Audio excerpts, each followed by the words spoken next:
Hi everyone, welcome. Please excuse my hat head. My name is Kristen Nelson. I'm the executive director and a founder of Casa Libre. Before we get started tonight, I wanted to point out that we have two filmmakers in the house, Bob, who's at the back of the library, and Patrick, who's here towards the front. They are in the process of collecting footage at different Casa Libre events because we are in the process of celebrating 10 years of programming. You can feel free to cheer. It's exciting. And so they're working on a short documentary that will be shown at our February 26th gala celebration. If anybody would like to make sure that they are not seen in the footage, in the video, no problem. Please just let Bob or Patrick know and we will respect your wishes. Other than that, I'd just like to say welcome. It's wonderful to have you here. In just a moment, I will invite up Bill, who will tell you more about tonight's readers as well as the reading series. What I'd like to do is tell you about some other upcoming events at Casa Libre, which I've been doing electronically to save paper. Okay, so on December 14th, we have a one-day workshop. That's a Saturday, and it's being taught by Emily Stern, who is a writer coming in from Santa Fe. The workshop is called Family Dinner, the Intricacies of Sustenance, and it's half writing and half cooking workshop. If you're interested, please check out the website for more information.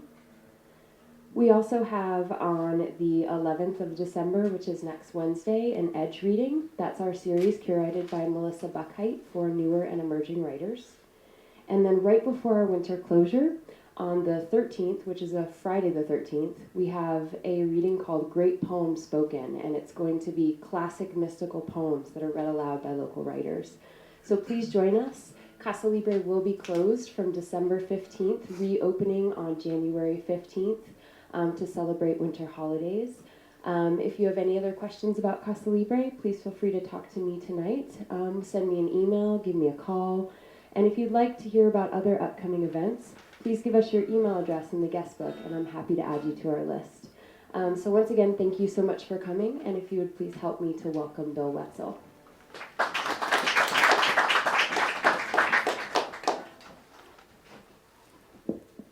Well, I am going to step aside really quick because we have a special announcement by Simon Ortiz, then I'll introduce everybody.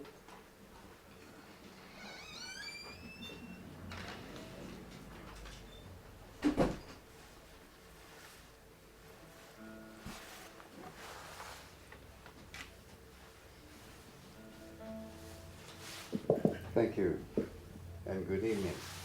Thank you to Casa Libre, and thank you to Bill and the director of the Casa Libre and its literary programs. I think that this is a wonderful and very dynamic place, and I'm always glad to see people when they show up here. All right, the announcement I want to make is that you're all familiar, I hope, with Red Ink magazine, which has been published at the University of Arizona for the past 20 plus years, 21, 22 years. And people there have done a wonderful job over this 22 decades of literature, of art, of everything that goes into making a magazine work in a community. Well, it's been moved from University of Arizona community to ASU, where I'm a professor in the Department of English and American Indian Studies. And it's a move that was necessary because it seems that the support for it in the university community was not as lively as it used to be. So it will still be very much involved with contributions of poetry, fiction, reviews, articles, having to do with literature, especially indigenous literature. So it's a slightly changed title. It's Red Ink, Indigenous Literature, Art, Humanities is going to be the title. And our first edition will be out fall of 2014, which is, of course, a year from now or so, or else the following spring of 2014. 2015, there we go. See, my math was not the best subject for me. That's why I'm a writer, a fiction, and a poet, and a scholarly writer. So thank you, that is my special announcement. I hope that Red Ink still enjoys the support from the Arizona community in Tucson, of course, as well as Phoenix or Tempe, where ASU is, and other parts of the country. And people are invited to contribute their poetry and fiction and other scholarly and creative works. Right now, the address is me, Simon Ortiz, Department of English at ASU. Thank you very much.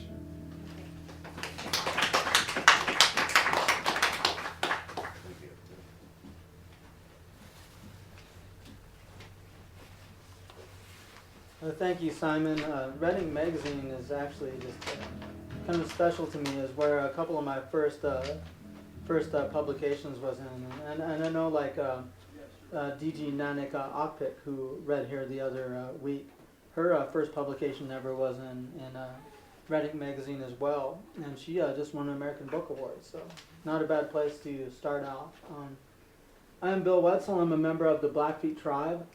And this will be my 5th event, and it'll be the culmination of my first year as a curator for this reading series. I'm pretty proud of what we've done so far, and I thank Casa Libre for giving me the opportunity to do this. They really give me everything I wanted, so I can record them all and put them all on YouTube, and I can get whoever I want to read, and they give me quite a bit of leeway on what I want to do with music and other types of art forms as well. And I couldn't be happier with how it's gone, and I'm just going to expand on it and see where it goes. I have 2 readers here, and then a musician, and I'll go ahead and I'll read them. And then since this is I'll read their bios, and since this is my first, at the end of my first year, I'll tell you guys a quick story when I'm done. So, Kenneth Dyer-Redner was born in Reno, Nevada, and grew up on the Paiute Shoshone Indian Reservation in Fallon, Nevada. After graduating from high school, he moved to Texas and then Germany before returning to the reservation. During that 2-year span, he began to read and write because life just didn't seem to make sense. He then attended the University of Nevada, Reno, where he fought for the historic Nevada Boxing Club and eventually received a degree in English in 2009. After college, he moved to Phoenix, Arizona with his girlfriend and daughter. Throughout his life, he held various jobs, which include fast food worker, furniture delivery, youth center assistant, office supply delivery, fruit picker, warehouse associate, construction laborer, busboy, ballet attendant, recreation coordinator, and native support specialist. Presently, he resides in Phoenix, Arizona with his wife, daughter, and newborn son. He writes fiction. Laura Tohe is Diné. She is Sleepy Rock Clan, born for the Bitterwater Clan. A librettist and an award-winning poet, her books include No Parole Today, Making Friends with Water, a chapbook, Sister Nations, edited, Deep in the Rock, and Code Talker Stories, oral history. Her commissioned libretto, Enemy Slayer, a Navajo Oratorio, made its world premiere in 2008 and was performed by the Phoenix Symphony Orchestra. Plans are to expand Enemy Slayer into an opera. She is professor with distinction in Indigenous Literature at Arizona State University. Malo Byron Jones is a classic singer-songwriter with a gift for characterization and storytelling. He often steps outside the conventions of traditional blues to deliver ditties flavored with Americana, Southern rock, burlesque, gospel, R&B, and even country. Blues is merely the foundation. The end result is a style of music that draws its influences not only from blues and classic rock, but from literary, religious, and cinematic sources as well. The Jonestown Band was formed in 2011 by Trinidadian singer, songwriter, bassist Malo Byron Jones. Guitarist Bill Sachs and Maggie Ricard are key players in a power trio with a classic yet unique sound. The Last Days of Jonestown is a debut album from the Jonestown Band. Released in April 2012, it is a series of lurid vignettes that depict the lives and experiences of a town that falls prey to the charms of Satan himself. Well, the story I'm going to tell you, and I told my relatives it last night, so I thought it would be kind of a funny way to sort of culminate my first year here. My grandfather was a unique character. He was president of the National Congress of American Indians. He was the Blackfeet tribal chairman, and he was a politician for many years. And he'd received from some of our very last elders and chiefs, the real traditional last chiefs, like an eagle bone whistle and all these other really amazing artifacts. And he used to give Indian names to people. And he'd use all of these things, he'd go through this whole ceremony with the eagle bone whistle and everything, and it's really kind of intense to watch. But as he got older, his names kind of became a little more iffy. And he was very social. He passed away when he was 88, and he probably continued to be social and go out up until his death. So one night he's out with my uncles, and they're all in a casino, and they're visiting all these people, and he has a couple glasses of wine, and he's talking to my uncle's friend, who is really kind of a character. And they get joking around and laughing all night, and after a while he asked my grandfather, whose nickname, or his name is Walter, but he went by Six and Num, which means Blackie and Blackfoot. And he asked my grandfather Blackie if he could have an Indian name. So they go out and they get his eagle bone whistle, they get all this stuff, and they're sitting in this casino, and they're going through this whole ceremony, and it's really solemn, everybody's just quiet watching. And what he'd do is he spins you around, and then he'd push you, and you'd say your name, be like Flying Eagle or something. So they go through the whole ceremony, he has his whistle, he plays it, and he spins the guy around, he's about to give him his name, and you could hear a pin drop in a place. And he pushes the guy, and he goes, "Unusual individual." So with that, I'll have Kenny come up and read.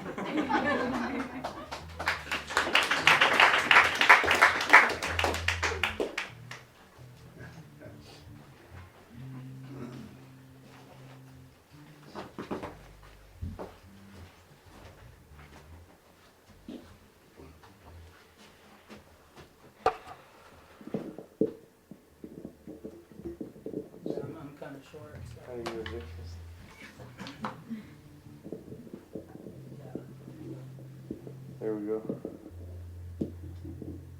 All right. Hello, good evening. I just want to thank Bill for inviting me, and then the Casa Libre for having me here tonight. This is I've done a few of these things with Simon, and I enjoy reading my stuff. I haven't been published as of yet.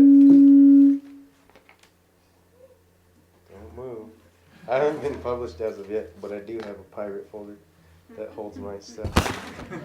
So that's pretty cool. I'm going to read, most of my stuff is very minimal in nature. I'm going to read 3 stories. Bill told me not to go over 25 minutes. So I'm going to synchronize my watch here. Alright, as Bill mentioned, I grew up in Nevada, in northern Nevada, about 70 miles east of Reno, on Indian reservation over there, with my maternal family. My father is from Eureka, California, but he also has ties to central Nevada.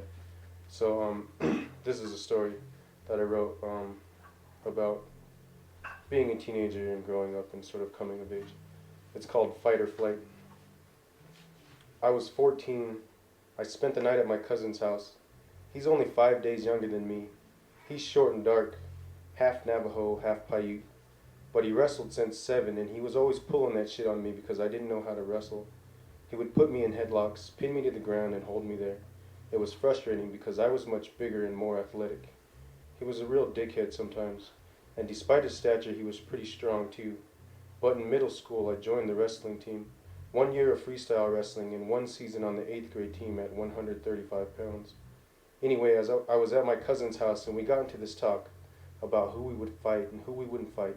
And we wouldn't fight each other because we were cousins and on and on. Just some macho bullshit. He'd say, "Do you think the city of Phoenix could beat up Los Angeles? Or, would you let Mike Tyson punch you as hard as he could for $1 million?" It was pretty late. I was tired, so I lay on the bed and tried to go to sleep. I'd been laying there for a while and was in that weird place of being half awake when my stupid-ass cousin jumped on the bed and put me in a headlock. After the initial shock, I arched my back and we tussled and rolled off the bed onto the floor. I could tell he was struggling to keep me down. I shifted my hips and did a simple escape. He tried to arch his back and reverse it as I gained control, but I had him on his back before he knew what happened, before I knew what happened. I held him there on the ground and dug my shoulder into his chest. It felt odd to be in control for once. I let him up and he smiled all nervous and dumb-like. I glared at him, waiting for his reaction, but he didn't do anything. "I'm tired," I said. "I'm going to sleep." He lay on the bed, still smiling. I lay on the carpet waiting and pretending I had fallen asleep. When it was quiet, I got up slowly, held my breath, reeled back, and hit him in the thigh as hard as I could. It landed with a thud, and he bolted upright. "What the fuck?" he said. "I didn't hit you." He jumped up, looked at me, squared his shoulders, and tried to punch me in the face. I parried his punch, threw him in a head and arm, and hip-tossed him onto the carpet. I held him there and squeezed the shit out of his head. His face turned red. He was a wiry bastard, and he struggled loose a little and almost escaped, but I had him on his back again. I even pulled some bullshit Bruce Lee grappling move. He was on his stomach as I sat on his back with his arms pinned. "I'm just gonna hold you like this," I said. "You better not," he said. I thought, what the hell are you gonna do? I finally let him up. His face was red. "You're a pussy," he said. I smiled at him. "I'm going to sleep." He called me a few more names, but I ignored him the best I could. "You're a pussy because you ran from that white boy. A week earlier, we were walking around Fallon, and I called some lady a bitch, and she told her big-ass husband, and he came ripping down the street in his red muscle car. He pulled up to us, and he got all crazy. He was a big old son of a bitch. He said he was going to kick my ass, and when he came after me, I took off down the street, hopped a fence, and ran into a back alley." "Whatever," I said. He kept calling me names and asking me if I wanted to fight. I kept trying to ignore him, but he got on my nerves, so I stood up and put on my shoes quietly. "Come on," I said. He didn't say anything, just looked at me. I could see the fear in him. "Come on, let's go out to the desert," I pointed. "Let's go by the haystacks." "Why?" he said. "You said you want to fight." He looked at me, got up slowly, and started to put his shoes on. "What are we going to do?" "We're going to fight." "Like a fight? "Yeah." He looked at me, not quite knowing what to say. "You just got done telling me you'd never fight me," he said. "Well, you're calling me a pussy and all kinds of shit." "I don't want to fight you," he said. "You'll beat me up." I looked at him for a second and saw that he was defeated. I took my shoes off and lay on the bed. I could feel him there, sitting on the floor. After a bit, he turned the light off and I could hear him sniffling in the dark. It took me a long time to fall asleep, but I finally did. A noise woke me. It was dark. As my head cleared, I saw my cousin climbing through the window. I could immediately smell the beer on his breath.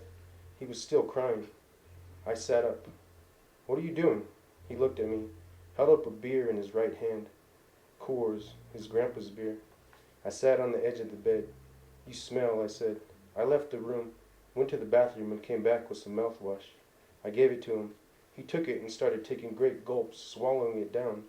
"What are you doing?" I took the mouthwash from him. He avoided my eyes. He felt small to me, and for the first time I noticed how much taller I was than him. "You want a beer?" he asked, and held a Coors in the air. I took it, opened it quietly, and drank it there in the dark while my cousin sat on the floor. After a bit, we jumped out the window and smoked a cigarette in silence by his dad's pickup. After that, we both fell asleep. I woke in the morning. The sun was creeping in through the blinds. I put on my shoes and shirt and walked to the living room. My cousin was sitting at the table eating cereal. He could barely look at me. "I'm going home," I said. He sat at the kitchen table, eating slowly. I went out the front door, walked out of his driveway and down the road toward my grandma's house. The gravel crunched under my basketball shoes. By the drain ditch, the magpies were bickering like old ladies. A dog barked at me as I passed. I could still hear him sniffling in the dark.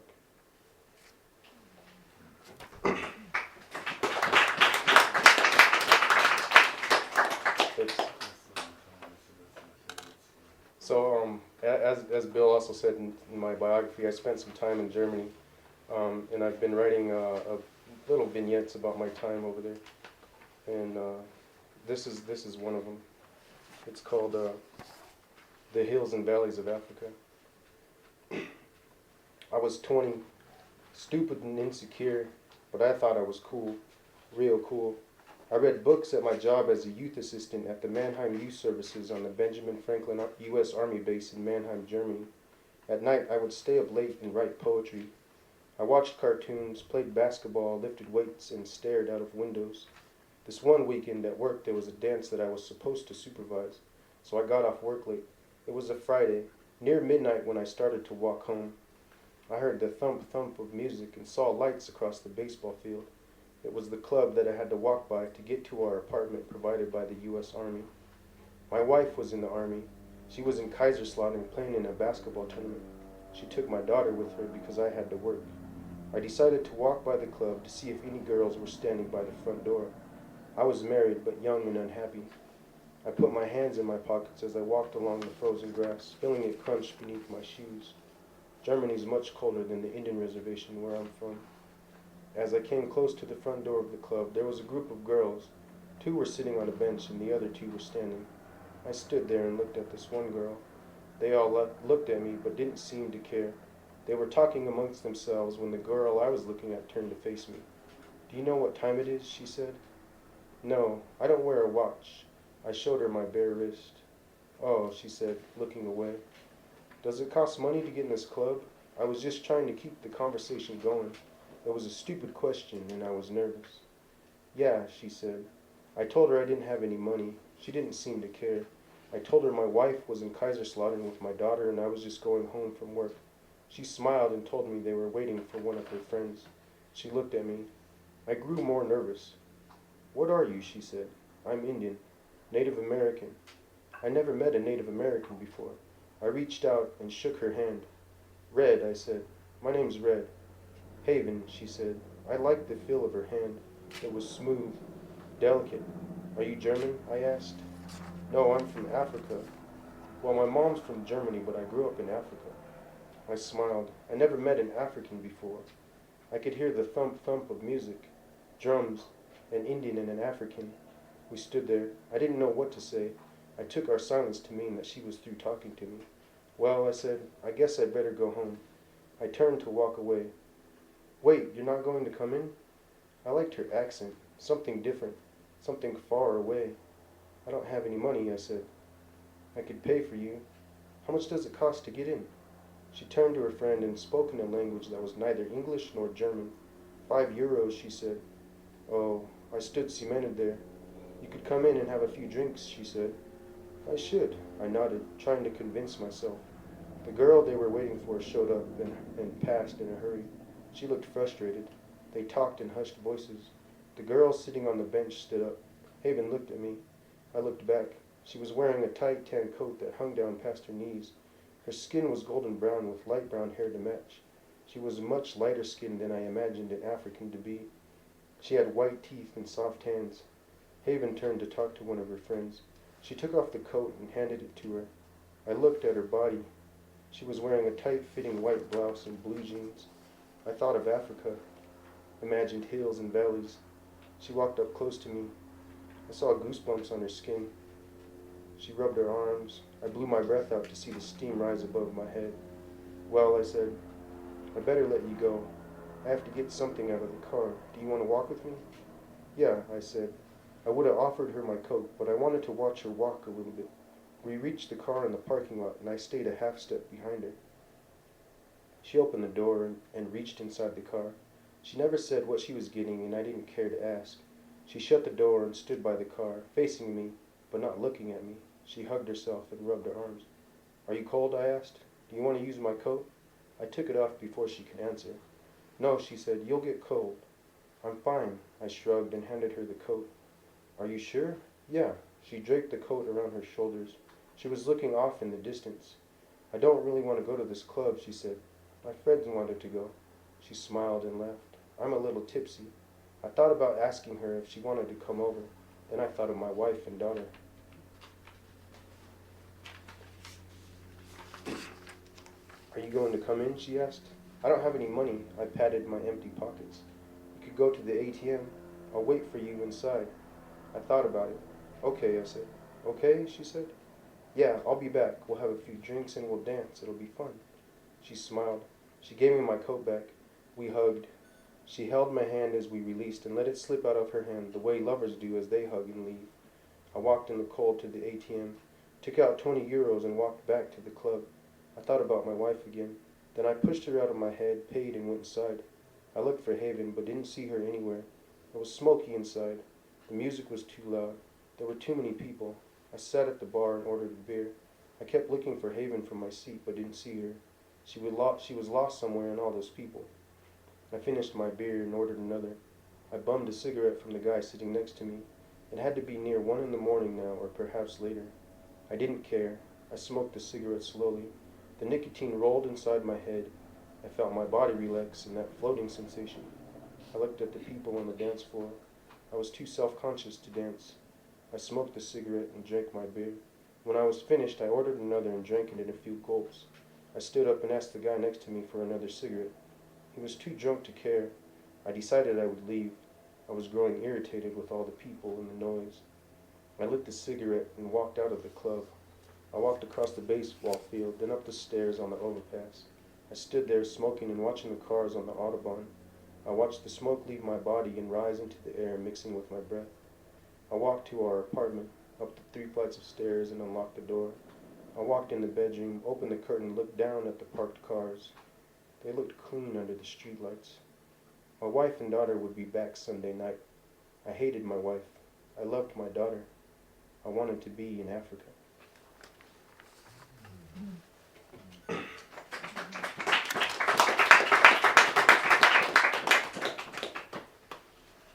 Alright, I got this last story. I've never read this one. It was like the 3rd or 4th story that I ever wrote. I wrote it my sophomore year in college. And it's gone through several different revisions, and I keep returning to the original revision. So I think it's pretty good. It's called I Hear My Ancestors Singing. This is the last story. Okay, I hear my ancestors singing. I sit on the steps outside the high school basketball gym. I had just hit a few big shots and some free throws to seal the victory. It was nothing big. On the dirt court outside my HUD house, I spent hours shooting those shots that would take me off the reservation. At the bar, my drunk uncle tells everyone that I'm the next Jim Thorpe. I tell myself it's true, and I believe it. My dad drives up to the curb. He only comes around when I have a game. I don't care. I love and hate my father equally. I open the door and sit down in the brown Cadillac. It's a real Indian car. The heater doesn't work and the trunk is held together with a bungee cord. My dad looks at me and smiles. Good game, son. I smile. It's a great feeling to be a winner. Yeah, you did all right. You turned the ball over a couple times and you need to go to the hole more. I look out the window. It's cold outside, huh? What? He says. Nothing, I say. We drive to the Fallon Paiute Shoshone Indian Reservation. I get out of the car and tell my dad I'll see him at the next game. He tells me to do those ball handling drills and shoot more jump shots. I tell him I'll do them every day. He smiles and leaves in a cloud of dust. I walk in the house and take a shower. I sit down on the couch and eat a bowl of cereal and wait for my girlfriend to come over. My mom and dad divorced when I was 4. He cheated on my mom. When I was 12, I asked my mom if she hated my dad. She said, I don't hate him, but I sure in the hell don't like him. When I was 15, I asked my dad why he cheated on my mom. He said, well, she wasn't giving it to me, so I had to get it somewhere. At nights, my mom works at a casino in town. She makes it to the games when she can. Tonight, like most nights, she's working. My girlfriend knocks on the door. I get up and answer. She walks in and kisses me. She smells of alcohol and smoke. I ask her, where were you? She says, I was with Jill. We were just cruising around after the game. She looks at me. Are you mad? She leans in close to me, licks my ear, and whispers, "What can I do to make you happy?" "You can go brush your teeth," I say. "Whatever," she says, "I'm gonna leave. I'm just joking. I really wasn't. You know what you can do." She smiles. She takes my hand and leads me into the bedroom. We have sex. My girlfriend is half white. She lives in town with her brother, her white mom, and stepdad. I see her real dad every once in a while. One time I saw him when I was pumping gas at 8 in the morning. He was carrying a gym bag. He asked me if I could give him a ride to the res. I told him I had to go to school. He told me he left some house where he was staying about an hour ago. He started confessing his drug addiction and problems. I already knew about them. He told me he was going to go to rehab in Washington. I told him that was a good idea. He told me I make all the Indians proud. He said I was almost as good at basketball as my dad. I told him I was better. He laughed. My girlfriend and I lay on the bed. We hold hands. She tells me, "I love you." I say, "I love you too," and I mean it. It's dark in the room, so dark that I can barely make out her features. She's quiet. I poke her in the ribs. She usually laughs. She doesn't laugh this time. She grabs my hand and pulls me next to her. I ask her, "What's wrong?" She says, "I don't want to tell you because I'm afraid you'll get mad." "I won't get mad. You promise?" "Yeah." "Say it." "I promise." "It's nothing," she says. "You can't say that and expect me to just forget it." She turns her back to me. I pull her gently. She doesn't budge. I can hear her sniffling. "Are you crying?" My girlfriend cried a lot. Most of my t-shirts had little black stains on the shoulders. At first I couldn't figure out what the stain was coming from. After a while it dawned on me. Mascara. I was constantly consoling her. She cried because of her father. She cried when she drank. She cried when we argued. She was always getting upset. I tried to make her happy. "Why are you crying?" "Because I love you." "Because you love me?" She turns to look at me, then turns back. "What's wrong?" I ask. She lies there and cries quietly. I wait, hoping that she'll tell me what's bothering her. The minutes tick by. She finally mutters something. "What?" She pauses for a while. She mumbles something again. "What the hell are you saying?" "I'm pregnant." I didn't want to say anything. "I don't want you to give up basketball for me." I wipe the tears off her cheeks. The music gently floats in the air. These past few months I started receiving letters from colleges. "Dear prospective athlete, you've been recognized as an exceptional student athlete. Enclosed is a questionnaire. Please fill it out and return it. We will be in contact." I had letters from nearly every Division I college on the West Coast. UCLA, University of Utah, UNR, UNLV, Washington State, Arizona State, Fresno State, Stanford, Cal, Oregon State, University of Washington, Colorado, Colorado State, Oregon State, University of Oregon, Boise State. Not bad for an Indian kid from the res. My coach told me if I kept playing well, I would start getting calls. She says, "I can get an abortion." I don't think that's right. "Well, what are we going to do?" "I don't know." "I don't want you to give up basketball for me." "Are you sure you're pregnant? I mean, did you take a test or see the doctor?" Women know these things. They know their bodies. I've been feeling sick in the mornings, and I'm late. "How late?"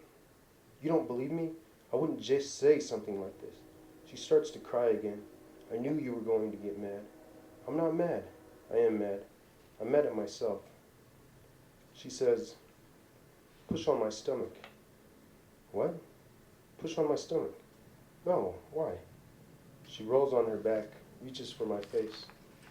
"Push on my stomach." My heart beats. It sounds like a hand drum. She grabs my hand and places it on her stomach. I lay my head on her belly and listen to my unborn baby. I can hear her stomach gurgling. Maybe it's my baby smiling. Maybe it's my baby crying.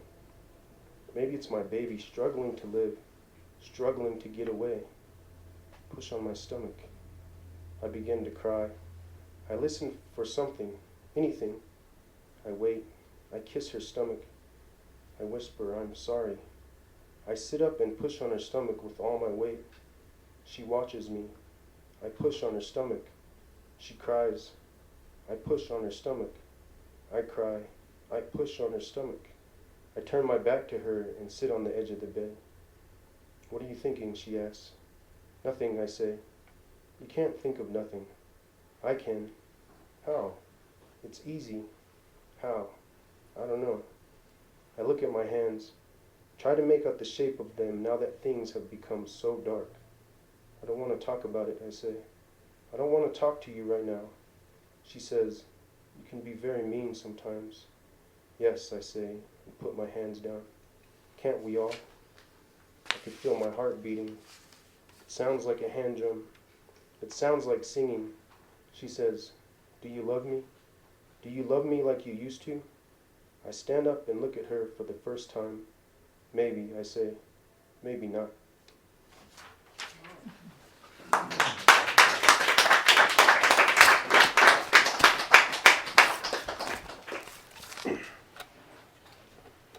Thanks.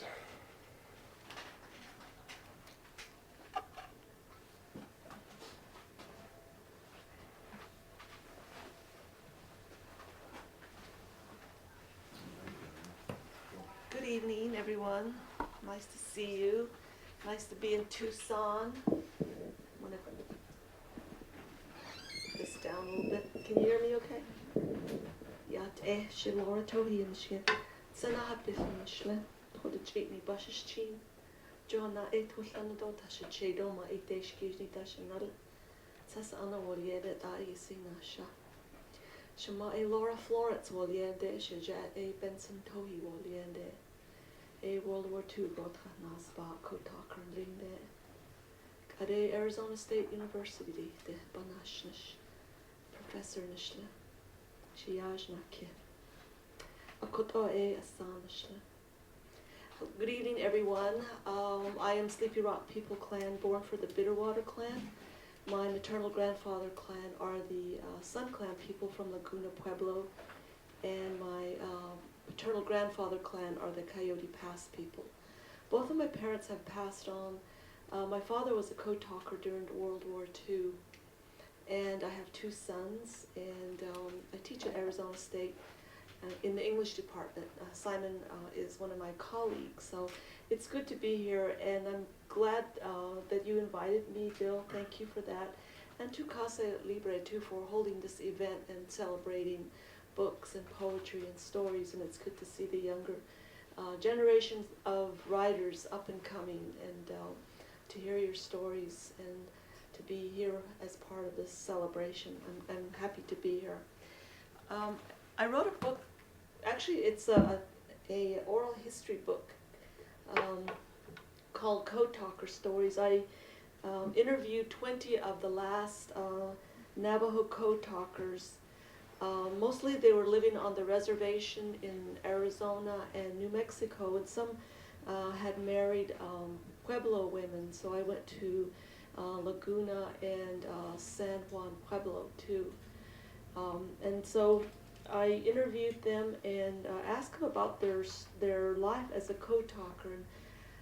And the stories that they told were, to me, very revealing of this generation of young Navajo men at the time who felt very strongly about supporting the country, even though they too, were living under, had been experiencing colonialism and assimilation in the schools, where they were not allowed to speak the language in the schools and were punished for it. And then here in World War II, they were asked to use the Navajo language and to devise this code so that it could be used in the South Pacific. So I interviewed 20 of the last, and since the book came out, 4 have passed on. And I want to read my father's story, even though he wasn't, I didn't interview him. He passed away in 1994, and this book came out in 2011. But I remember my father being a part of my life when he was there. My parents divorced when I was young, but he would come back and forth, and so we would spend some time together. Because I grew up on the Navajo reservation, I have an extended family, so there was times during the summer when I went to go live with my father and my paternal grandmother and my aunt and my cousins. And we had cattle. And so it was fun for me to ride horses every day. I loved riding horses. So we'd go out every day looking for our cattle. And my father would come with us, and my father, one of the things I remember most about him is that he loved hats, cowboy hats. And so when I wrote the story about him, I included that. So I'm just going to read an excerpt from this narrative that I wrote about him. My father loved his hats, straw hats, felt cowboy hats, and welder caps. He liked to have his picture taken with his good going-to-town cowboy hat. Diné people believe in wearing their wealth. My uncle liked to have his picture taken wearing his tailor-made cowboy boots, or have him sit next to him in the photo. Wait, wait, he'd say, and he'd set his boots beside him. Only then could we snap the picture. Throughout his life, my dad kept 3 different kinds of hats. His good going-to-town felt cowboy hat in black or gray, a straw cowboy hat, and his welder caps. When his good going-to-town one became stained with a grease ring, he demoted it to his everyday hat. On his next trip to town, he bought a new one. In the 1970s, he switched to straw cowboy hats. At home, he kept his hat on the floor in the corner of the living room or in some out-of-the-way place where my brothers and I couldn't step on it. I have a photo of my father holding his straw hat in his lap. My father didn't have many possessions during his lifetime. His hats were his pride, like jewelry is for some people. At home, he wore his stained, greased hat most of the time, except for when we were having our meals. When he had to work under the car, he'd take it off and set it on the fence post or some nearby place. Years ago, Jeremy, my oldest son, would put his baseball cap on when he dressed.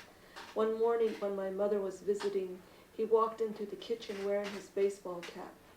"You're just like your Nulla paternal grandfather," she said. "He used to put his hat on the first thing in the morning, too." When I was in 4th grade, one of my parents bought me a pet rabbit with a beautiful, soft, white coat. I don't remember what I called it. I kept it in a cage in the backyard, and occasionally I'd bring it into the house. It was a quiet rabbit and didn't move around much, so it was easy to keep track of. One morning I brought my rabbit into the house, and I must have forgotten to take it back to its cage when I left for school. When I returned home, my mother's sewing machine sat on the kitchen table where she did all her sewing. She had one of those machines that could sew all kinds of fancy stitches on all kinds of fabric. Like my father's hat, the sewing machine was her pride. My mother held up my father's hat and bluntly said, "Look what your rabbit did," and she tried to stifle a laugh. My rabbit had nibbled the brim of my father's good black going-to-town hat. The edges were scalloped where the rabbit bit into it. "Do-la-do-do-da-da, what a terrible thing," he cursed. "That was my good hat." It's not kind to laugh at others' misfortune, but my mother and I couldn't help ourselves. My father didn't see the humor. "It's not funny," he said. I think he threatened to make rabbit stew. After we stopped laughing, my mother said she could fix it. My rabbit wasn't allowed into the house after that. The next morning, my father's hat sat proudly on the cushioned back of the chair. Mom had cut a geometric pattern along the brim, similar to the red geometric design on the Navajo rug dresses. Then she sewed the design with red thread. She was an excellent seamstress, so it looked almost new, except that the width of the hat was a little shorter. My father now had the most unique hat on the res, but he still demoted it to his everyday hat that he wore to school. We lived at Crystal, New Mexico at this time. My mother worked at the school, and my dad drove his foamy green GMC pickup truck to work in Fort Defiance, Arizona, where he worked as a welder for the Navajo tribe. A dirt road winds down the hill on the south side of the little community of Crystal. We lived almost a mile from there. In the early evening, I could see my father's green GMC truck come over the hill, a small cloud of dust billowing behind it. By the time I got past the cattle guard and was halfway to the trading post, I'd meet him. He'd stop and I'd get in for the 1-minute ride home. Our ritual ride began with "Should sit, my daughter," "What did you learn in school today?" Most of the time I'd give him the same answer, "Nothing." "Nothing? Why are you going to school then?" he would ask. "I don't know," I would reply. He'd laugh. He said I should get as much out of education as I could. With that, we'd be home and park under the Russian olive trees. In the evenings, when he took off his work boots, he had to set them outside to air out. My mother forbade him from setting his shoes inside the house. They sat at attention by the front door each night, mingling with all the outdoor smells. Our yard was fenced, so animals couldn't drag them away. In the morning, he'd step back into them, eat breakfast, hat on, and off to work. And then in the summertime, we would, my brothers and I would go and live with him and my grandmother, and our chores then was to look for our cattle by horseback, and which for me was not work at all. It was a lot of fun to do that.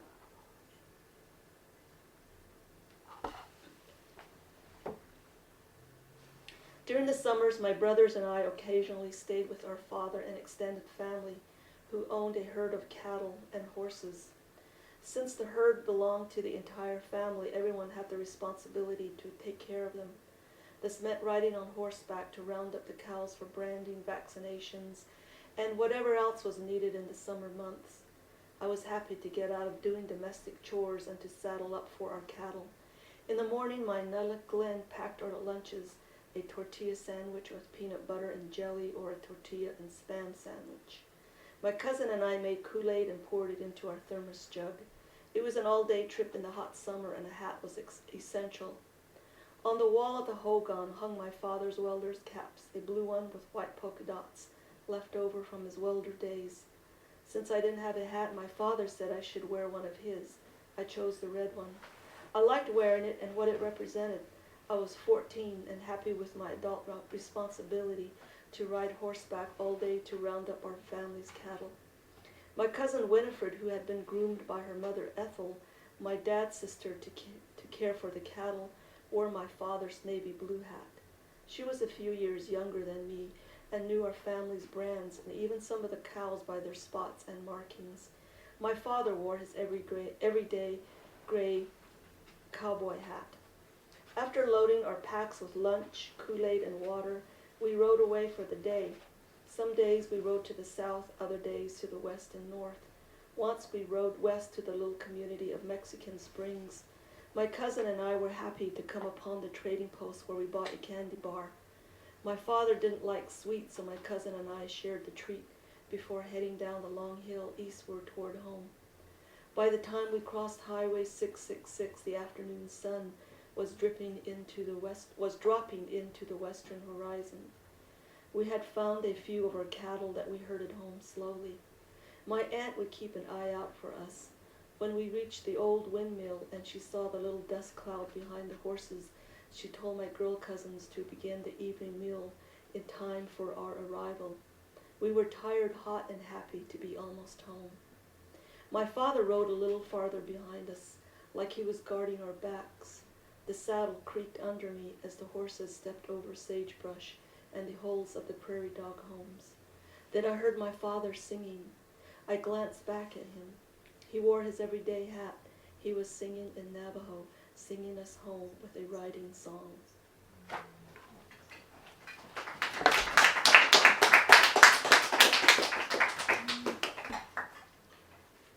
How many of you have been to boarding schools? Did anybody attend a boarding school? No one has? Simon has. I have. So I wrote this book on boarding schools called No Parole Today. And this picture are mostly people that have gone to boarding school, so I call it my Where's Waldo picture. Somebody need to answer their phone? Or? No? Okay. You know, at the Indian school, we had our own culture. It was a transitional time when I was there. When I started out at the boarding school, it actually was a day school at Crystal, New Mexico on the Navajo reservation, we were not allowed to speak Navajo language, but when I got to the Albuquerque Indian School in the late 60s, we were no longer punished for speaking our language at school. So this is called, sometimes those Pueblo men can sure be coyotes. Sometimes those Pueblo men can sure be coyotes, like the time Rena and I stayed late after school. We telephoned the Indian school to send someone to pick us up. This time Mr. Coyote drove up in the gray G car, the government car. That's what we called it. And we had to call the men Mr. and the women Mrs. But we students had other names for them because, you know, Navajos easily make up names for people. So Rena and I got in the back.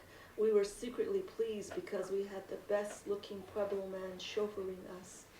At first we sat quietly, catching glimpses of his dark eyes in the rear view mirror. We had just pulled on to Central when one of us said,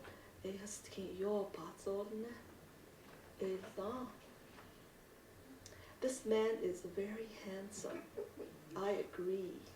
Then we were making all kinds of comments about him in Diné, our enthusiasm running away with us, saying those things adolescent girls say.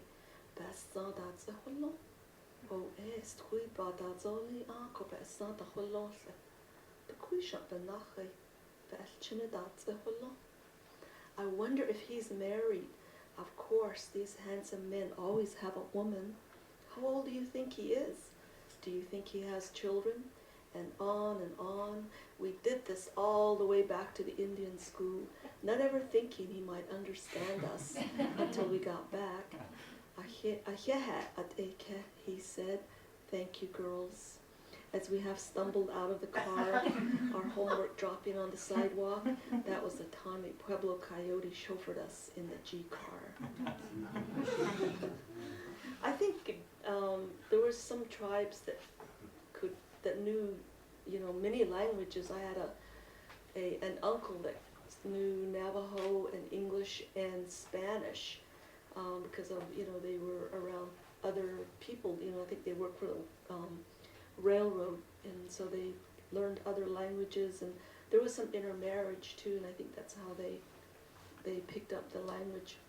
And then while I was at the Indian school, when I was there was this very cheap cologne, which some of you might remember. It's called Menon Skin Bracer, and you could buy it like in a drugstore, and the young men that were there used to wear it on Friday nights on a date, or if there was a dance at the gym. Menon Skin Bracer. Having a boyfriend meant holding hands at the movies in the dark auditorium, someone besides your roommate to dance with. And on Wednesday evenings having your name announced over the intercom because he had walked across that brown grassy lot just to see you. And you liked standing next to him until you casually found each other's hands and how strong the bones felt. Then you might remember what your mother said about dropping him like a hot potato if he turned out to be your clan relative, but you don't bring it up. His name was Pierce, and we worked kitchen detail. I wasn't homely, and I wasn't built like some of the others. I matured late. She looked smart, was what they said. What did they know? I was in culture shock for 4 years at the white public school and never made honorable mention. Nobody was interested, so I stopped trying. Anyway, Pierce asked me to dance Friday night. Mostly we danced stomp, scooping and twirling to the Wingate Valley Boys, the Zuni Midnighters, the Fenders, you know, heavy on the bass, ratchet-gin, ratchet-gin. So there I was on the floor, nervous because it's my first time with a guy. Okay, I'm ready to show off my stuff, I thought. All those months practicing with Mary Jean was paying off. We went round and round. He led me to the edge of the dance floor under the basketball hoop, and all evening I smelled Menon Skin Bracer. Well, we danced a few more times, and afterwards Pierce walked me back to the dorm. Later I found out he'd left a trail of broken hearts. That evening, the smell of Menon Skin Bracer lingered long on my hands. And even now, When I'm in the grocery store, in the cosmetic department, I'll open a bottle of Menon Skin Bracer and take a whiff of my first dance at the Indian school gym.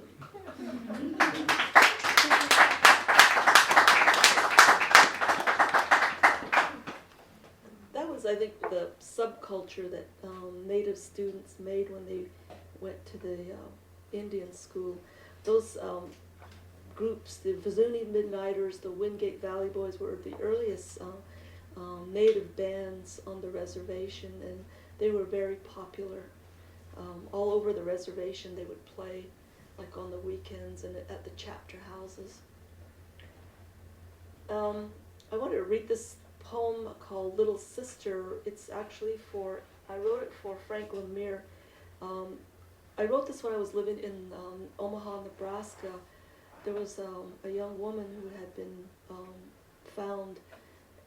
She had apparently been run over by a car, and I wanted to, give her some presents, because the newspaper that ran the story, the way they worded how she had been found was almost like she was not, her life had not been significant. And so I wrote this about her, but it's also about, I think about, for Navajo people to say that when it rains afterwards, after someone is buried, it usually means, it's a good sign. And I was thinking about Nelson Mandela's passing and what he meant to the world, and what his life, how much it was an inspiration, I think, and what he endured throughout his life, and he just passed. So I want to also remember him too tonight. Little sister. I was the youngest of 9 children. The morning they found me, the mulberries had already given away their young fruit, and summer was a smooth, slender, dark woman dancing to the center of the drum. My grandfather's voices still rise above the rolling hills along the Niobrara, where my people dance. But my voice was invisible against the onslaught. Their words lie. They create divisions, arrange my life in numbers, add and subtract me, and put me into neat boxes for storage. My life unraveled early alone in a large city where I followed shadows and chased the jagged promise of empty bottles. There I thought I heard my father's voice softly calling me, "Baby, baby, you're my baby."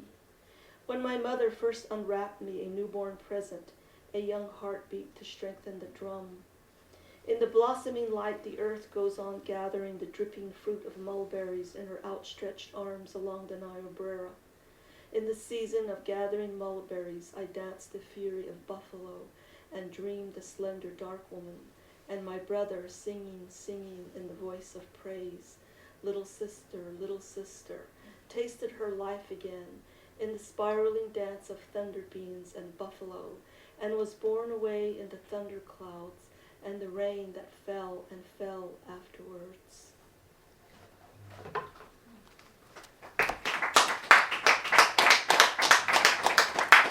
I'm just going to read one last poem because I don't want to go over, because Bill's going to go like this to me. Yeah, I'm pretty mean, so. I know he'll just look at his watch.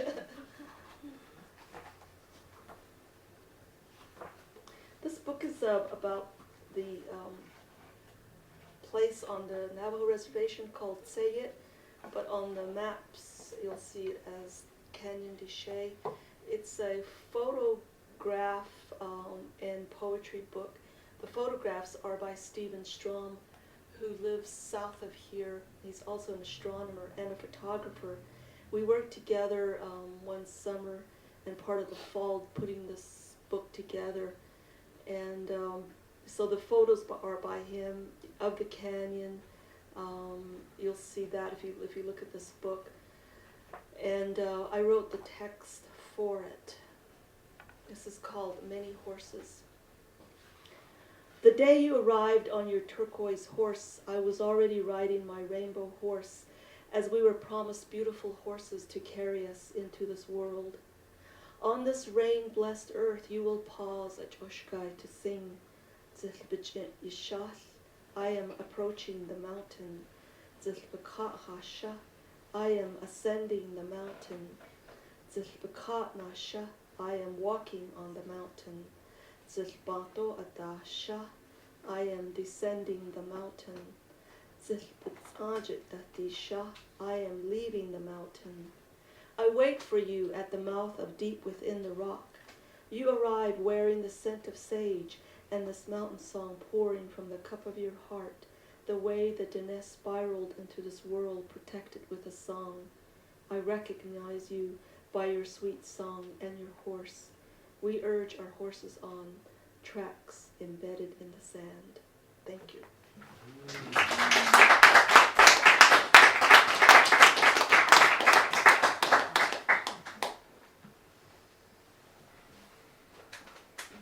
Well, thank you, Kenny and Laura. We're going to take a 5-minute break, and then the Jonestown Band is going to play some music. Then we're all done for tonight. Thank everybody for coming and braving the frigid Tucson temperatures. It's 20 below in my hometown in Montana, so I thank God I'm here. Mine too.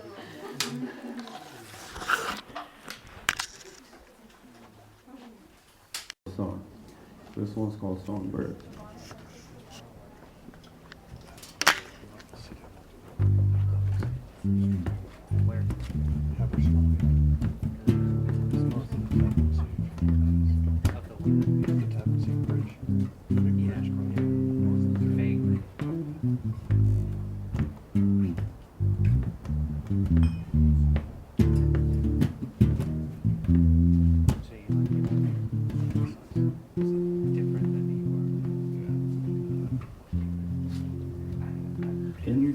You so spanning the world to hold your sweet release. I am full with you, and tears roll out, pushed out of my eyes as a witness. Songbird, it's mighty fine plumage you got on display. These are your wings, such is your flight, enthralled you so. Taking me with you so high and so far, a ride of light of mystery and fantasy. You are more than you are, much more than I, even more than the world.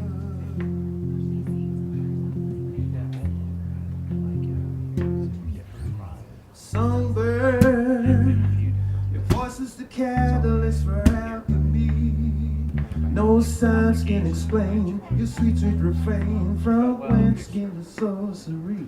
Does it come from the dark? Deep is the well in which you store your pain. You walk in grace and to a place always alone. You're taking me with you so high and so far, ride of light of mystery and fantasy. You are more than you are, much more than I, even more than the world. Even more than the world, yeah.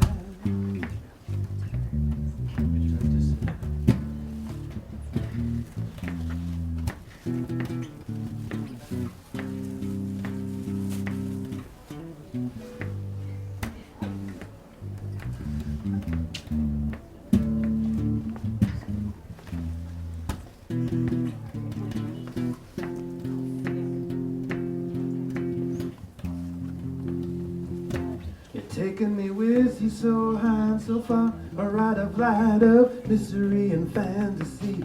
You are more than you are, much more than I, even more than the world. You're taking me with you so high and so far, a ride of light of mystery and fantasy. You are more than you are, much more than I, even more than the world.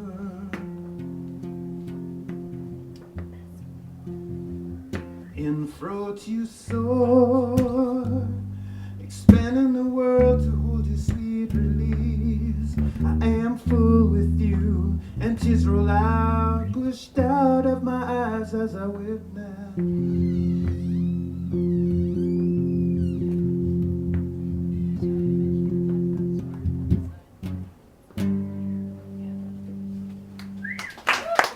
Thank you.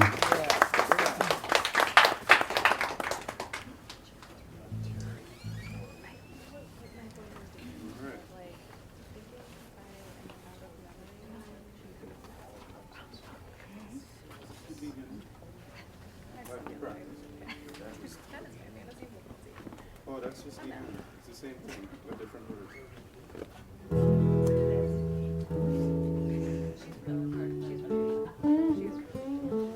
This one's called Proposition 66.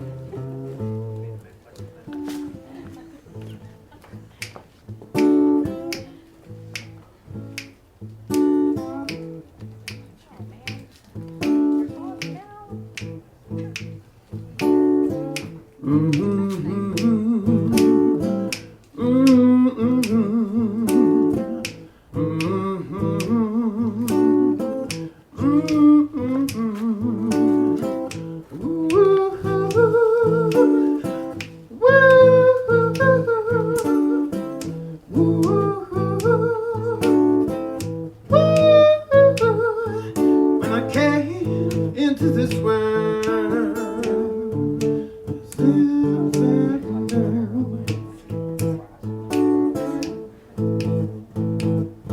when I came into this world, I was leaving in this cold and broke his hair.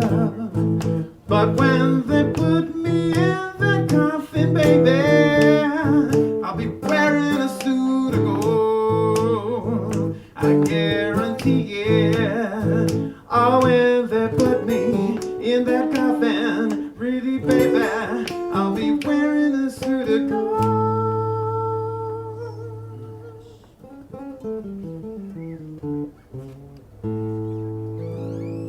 Yeah.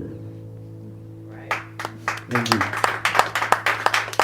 This one's called My Bird.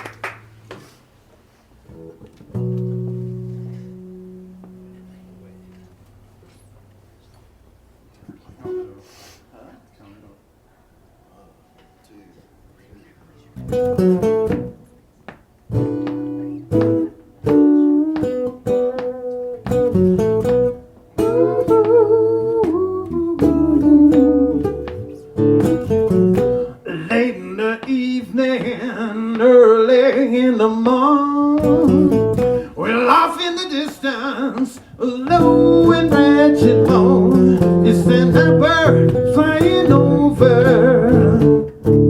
You better pray, my son. When the night bird serenades me, baby, it's hello, kingdom come.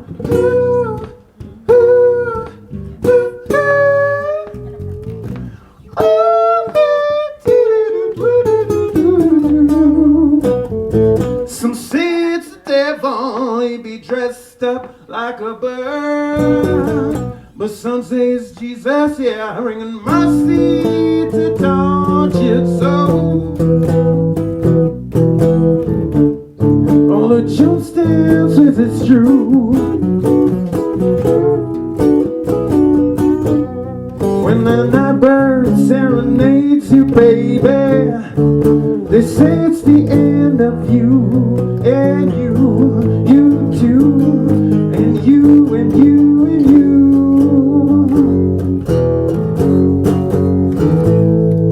For 14 nights I heard the night bird cause my daddy's bones, this Mr. Night Bird.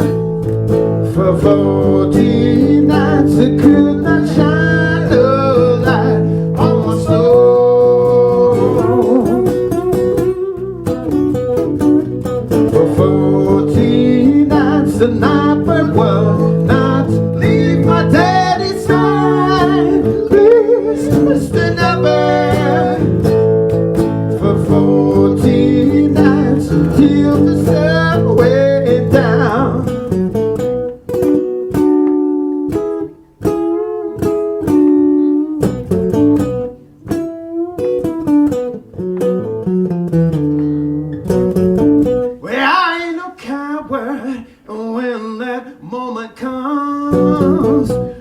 faceless night bird.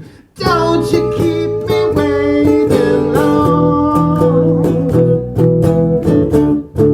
I see him swooping down. When the night bird serenades me, baby, I know my time has come, baby. Come, baby, come, baby, come, baby.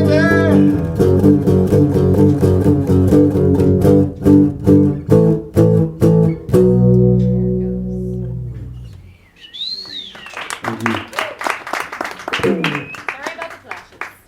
Oh, that's all right. Okay, this one's called Devil's Scheme. This one was written, by the way, once again, we're a Jonestown Band. Like us on Facebook. This is the first time you're seeing and hearing us. And I am Malo. This is Bill Sax. Sorry, Bill. This is a little number, a little ditty that he came up with. It's called Devil's Scheme.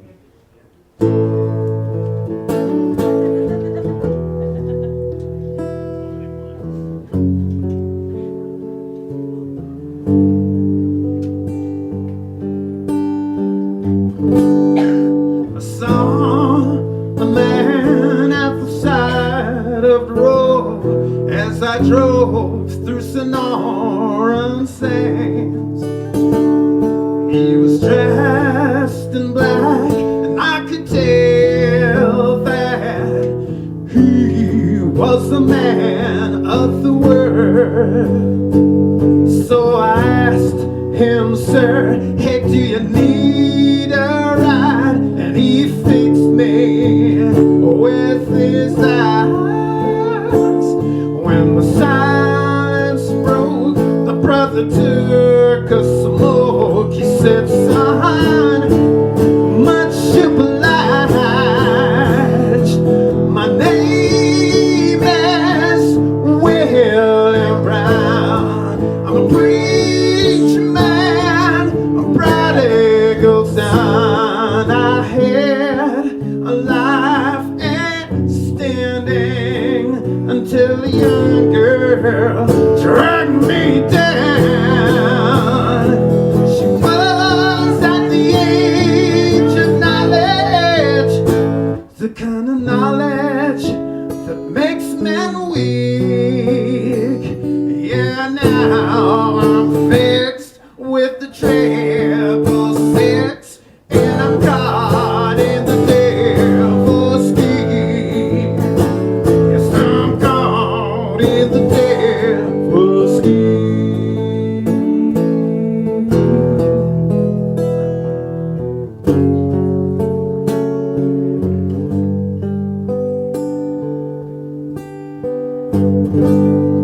We drove on through that dusty night with never so much as a word. He scanned the sky with his wandering eyes, looking for a bird. Said, I thank you, son, for your kindness, but it would be to no avail, for I've committed a carnal sin. They rode me out on the rail. My name is William Brown, a preacher man, a prodigal son. I had a life and standing until a young girl dragged me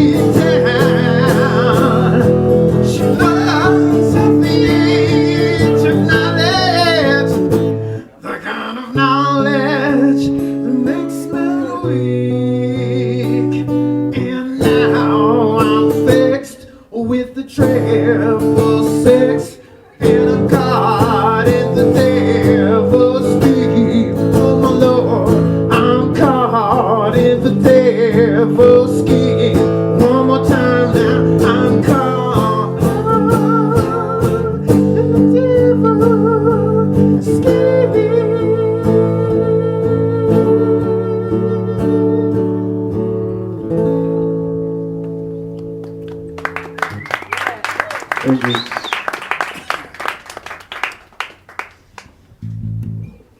All right, we got a little slow blues for you.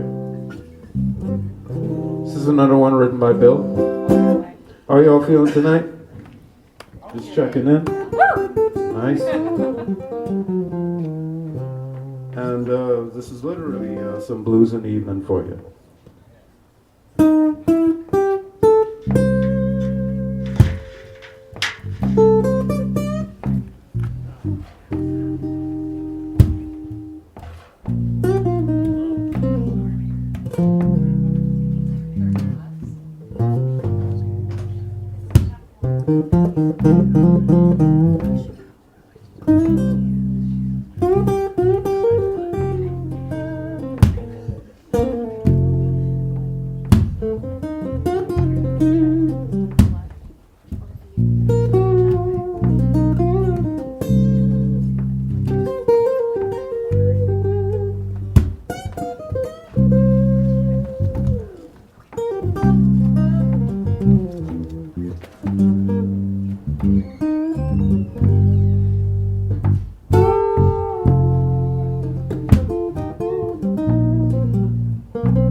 Got the blues in the evening,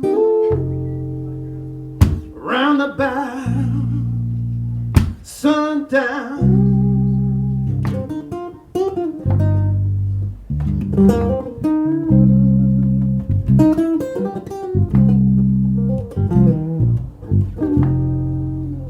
I got the blues in the evening, round about sundown.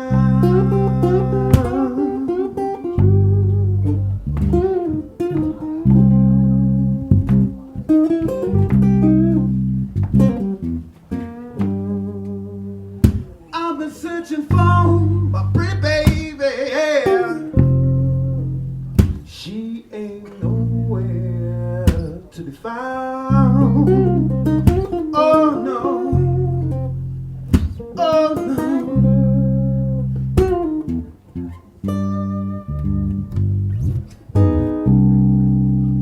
I got the blues in the evening,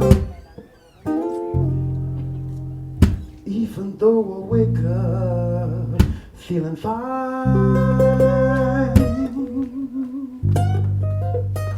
so fine. Yes, yes. I got the blues in the evening, even though I wake up feeling fine, so fine.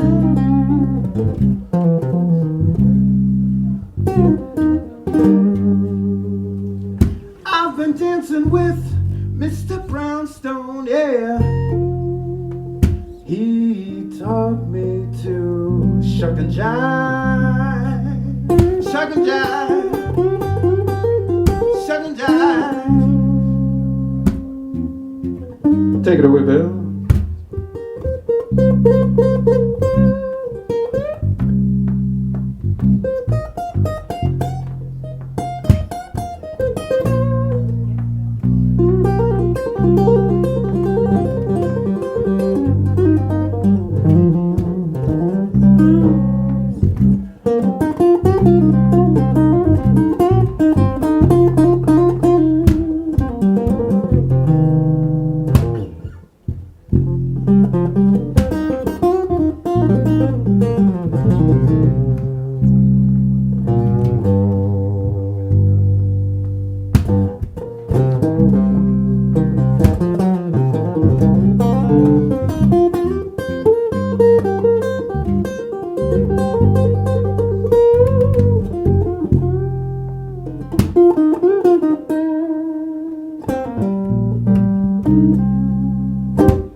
song, bring me some wine.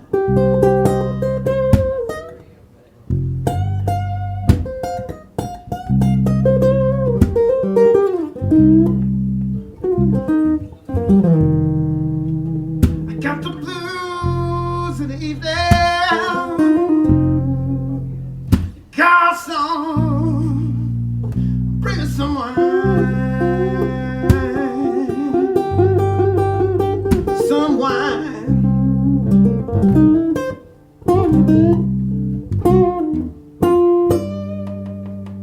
Gotta raise a toast to my baby, 'cause she's the only one who made me cry.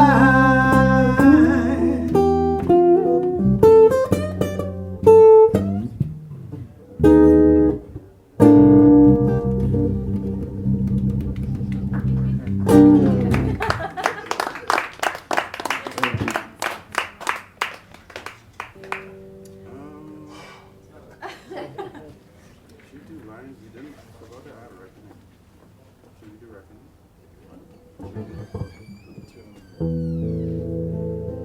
Okay, this one's called Reckoning.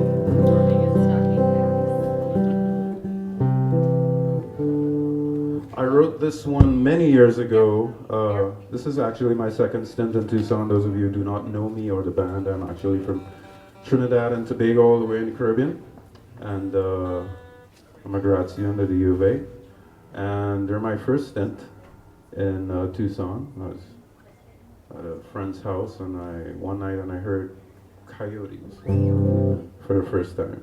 And this song came out of me at that moment. It's also inspired by a little movie called The Unforgiven, directed by Clint Eastwood. And it's about sin, basically, and the stain of sin, and not being able to forgive oneself. This one's called The Reckoning.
So I tell myself, oh yeah, but pride won't save me from the hounds of hell.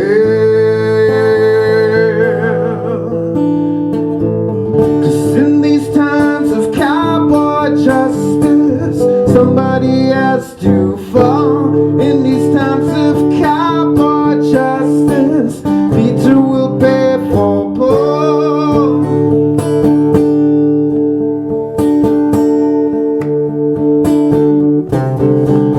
There's nothing you can do when the day is through. You can howl at the moon all night. It's caught in the wind, silent as a jack was born.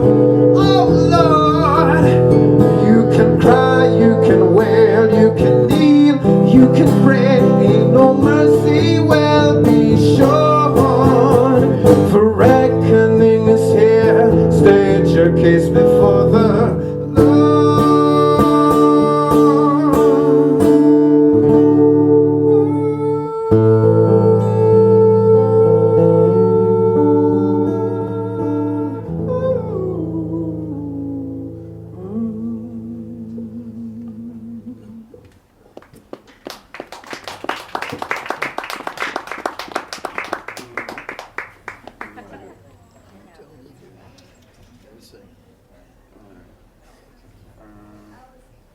I don't feel like it.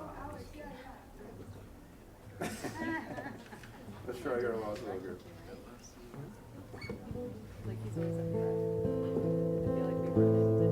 Oh, this is a sweet little crooning style ballad, inspired by the likes of Jim Morrison, Elvis Presley, those kind of guys.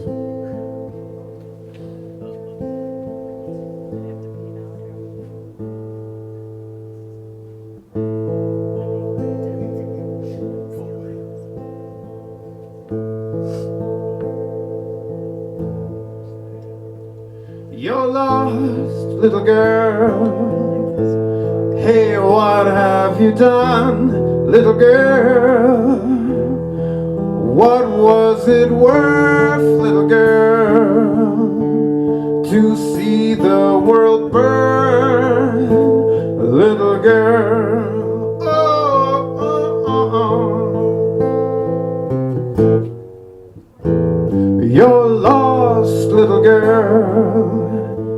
Cast swine before pearls, little girl. Swept up in the flood, little girl. But you know not of love, little girl. You're so cool, little girl. Wild and loose, little girl. And that's why the boys fell in love with your ways. You're lost, little girl. You dropped your cross, little girl. Head under your shawl, little girl. Forsaken the law, little girl. You're so cruel, little girl. You brought me in two, little girl. And still all the boys fell in love with your ways. Still all the boys fell in love with your ways. Still all the boys fell in love with your ways.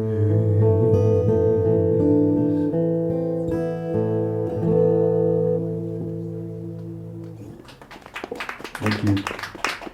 Again, everything you're hearing tonight is completely original.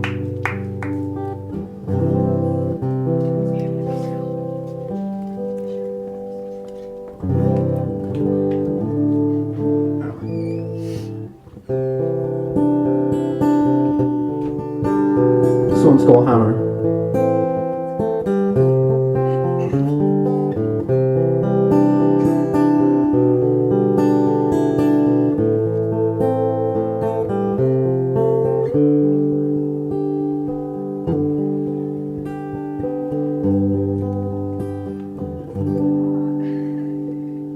Didn't have a gun, he just had a hammer. But when he raised his arms, the mighty dead shuddered. They would search for even pebbles tied underneath. Now the song will know the salt of defeat. It's another day gone wrong in the third world.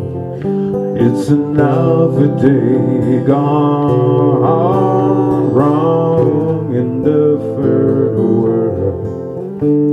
He didn't write a book, he knew all the words. When he told his story, Glory sang the brooks. They would dance in the ghettos, the dirt rubble streets, the carnival of blood, disgrace and repeat. It's another day gone wrong in the third world. It's another day gone wrong in the third world. On and on,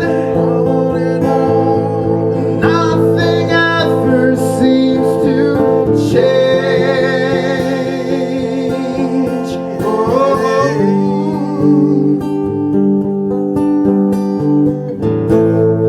On and on, shackles laughing in the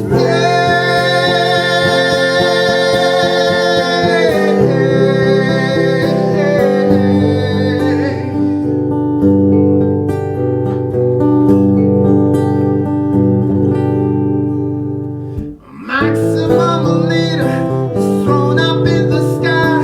The age of propaganda for enemy alive. His trigger happy black eyes find shadows in the rain as he stifles the freedoms swore to attain. It's another day gone wrong in the third world.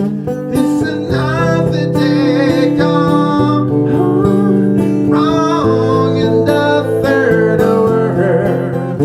It's another day gone wrong in the third world. It's another day gone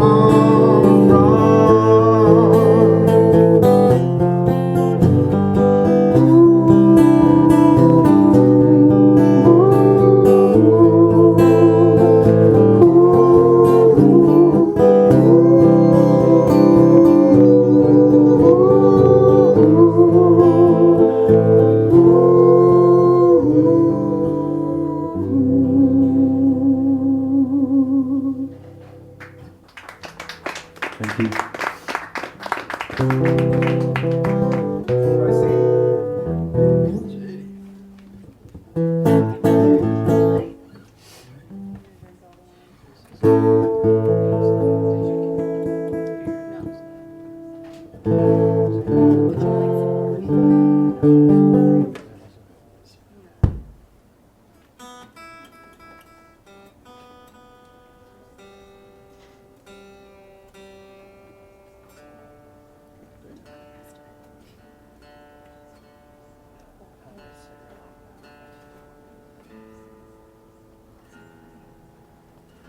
Temperature is messing with our instruments.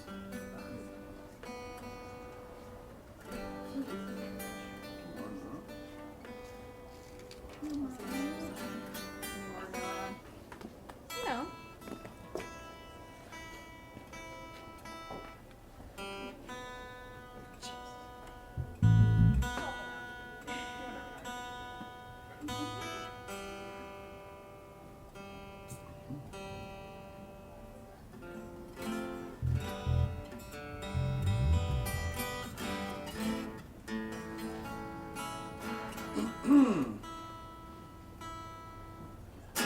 So yeah, this is the second country song I've ever written in my life. First one, those of you who've been around us for a while, you've never heard. This one's about another lost little girl. It's called Tséyi.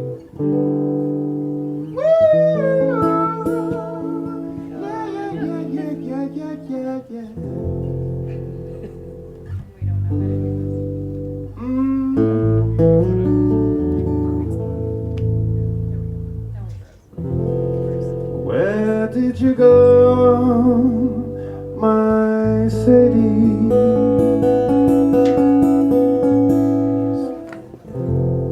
Where did you go, my girl?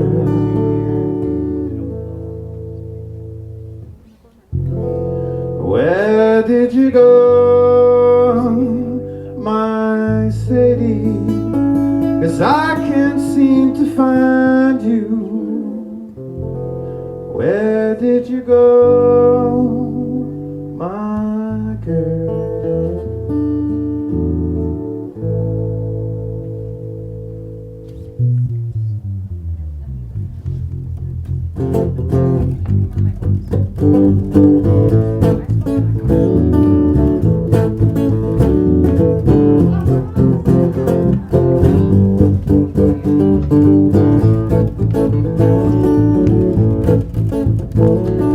I see you walk into the park that day. Never was the kind of girl to stray. Totally came out bang on all the door, asking questions but nobody knows. City's gone, gone, gone, gone, gone. City's gone. Just a little girl. City's gone, gone, gone, gone, gone. City's gone. They said the father was a hidden kind. That cocaine took up too much of mama's time. All the whispers floating, spinning in the dark, taking wing, falling like a lie. City's gone, gone, gone, gone, gone. City's gone. Just a little girl. City's gone, gone, gone, gone, gone. City's gone. Some say she ran away to see the city light. Some say she's dead. Some say her ghost won't sleep tonight. Won't sleep tonight. An old man shakes his head and looks away. Jonestown ain't the same since it's gone away. It don't matter how it happened, what's done is done. We ain't ever going back to how it was. City's gone, gone, gone, gone, gone. City's gone. Just a little girl. City's gone, gone, gone, gone, gone. City's gone. Yeah, she's gone. Yeah, she's gone. Yeah, she's gone. Just a little girl. City's gone, gone, gone, gone, gone. City's gone. She's gone. She's gone.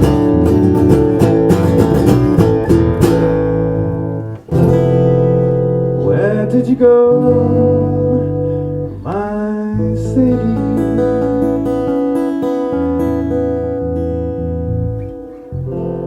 Where did you go, my girl?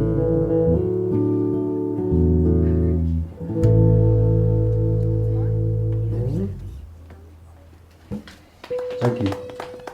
All right, I think this is going to be our final song for the evening.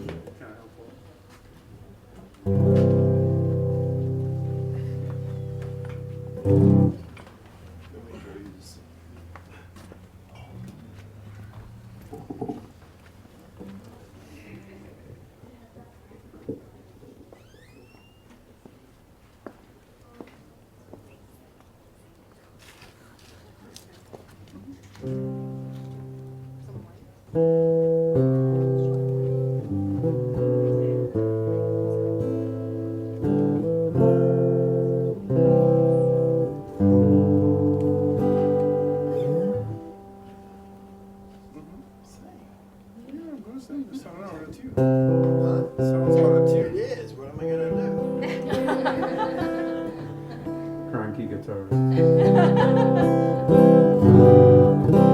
That's the best you're gonna get, pal.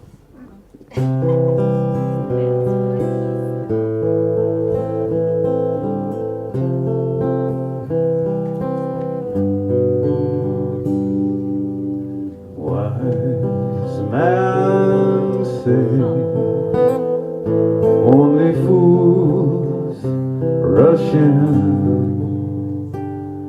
but I can't help falling in love with you. That was Elvis. Shall I say, would it be the same? But I can't help falling in love with you. As the river flows to the sea, so it goes. Some things are meant to be. Take my hand, take my whole life too, but I can't help falling in love with you. No, I can't help falling in love with you. No, I can't help falling in love with you.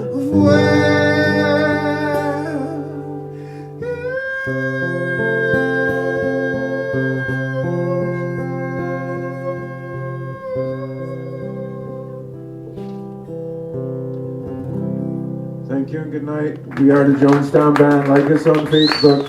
Thank you for sticking with us through the close. Thank you. You've been a wonderful audience. And thanks to Bill.